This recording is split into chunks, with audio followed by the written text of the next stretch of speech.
Hi, ladies. I thought I would take a couple minutes to send you a quick message and review some of the things that I typically go over via phone. This way, we don't have to keep playing phone tag, and I make sure that you get the information you need to have a super successful party.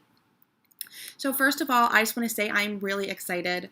I want this party to be a fun time for you and your friends, and I want everybody to walk away feeling thank goodness I went to this party because now I have a plan and I'm going to be in better shape than I was when I walked in through the store. So I will do the heavy lifting. All you have to do is share it with your friends. So a couple of things I want to review. When you start to invite people, you are going to hear all of your no's up front. The reality is that if you look at your calendar and you have a conflict, you know you can't come. If you look at your calendar and you're open, you usually still have to check your work schedule, your kid's schedule, your husband. So the process of being able to say yes just takes a little longer. So don't freak out when you start to hear no's. The yeses will come, I promise. The next thing is that if you want to have a nice sized attendance, you are going to want to invite a nice sized amount of people. So my average hostesses have 12 people in attendance. 12 people is awesome because that means that you get 2 bundles for free. So you can either keep both bundles. If you're feeling super generous, you can always gift one of them to somebody. In your case, having 2 bundles means you each get one. So that is definitely what you want to shoot for. To get to that number of 12, you're going to want to invite about 35 to 40 people. If that number sounds intimidating, just take a step back and think about all the places that you know people. If it were me, I would think of my friends from my kids' school, my friends from my neighborhood, my friends from my kids' soccer team.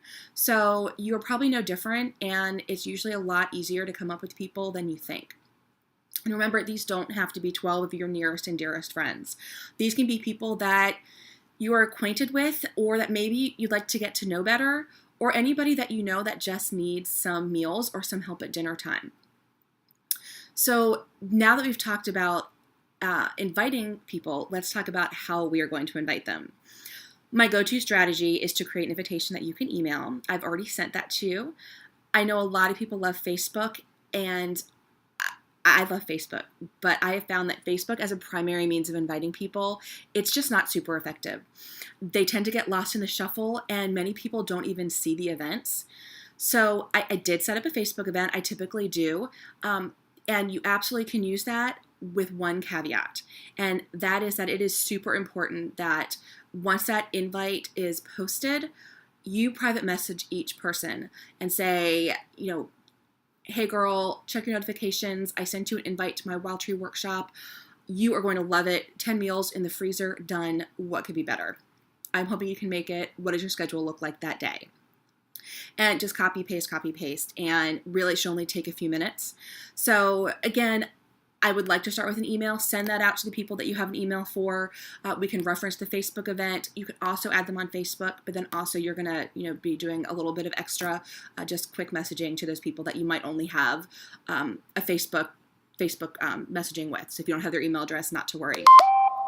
The main thing is I just don't want you to set up an event and expect people to jump on board and come just because they either won't see it or they just want some more information and need you to share your excitement and talk to them about it. All right, and then finally is we are going to send this invitation out 3 times. One of them we'll do right away, so do that today or tomorrow as soon as you can. Then we'll do another one a few days before the RSVP deadline, and then we'll do another one probably the day before the day of. Those are the ones that's typically where I get most of my responses. So again, don't worry if you haven't heard from people. That just means that they're still checking their schedules. They're just not quite sure yet, and they just need a little bit of follow-up from you. So that's it. It's going to be really simple. All you have to do is be excited and share that excitement and get people to come. As you're inviting people, make sure you mention that friends can bring friends. The more the merrier. I've had hosts go from 5 to 10 in just, an hour or two because everybody brings a friend, grabs their sister, grabs somebody that they've been talking about doing this with.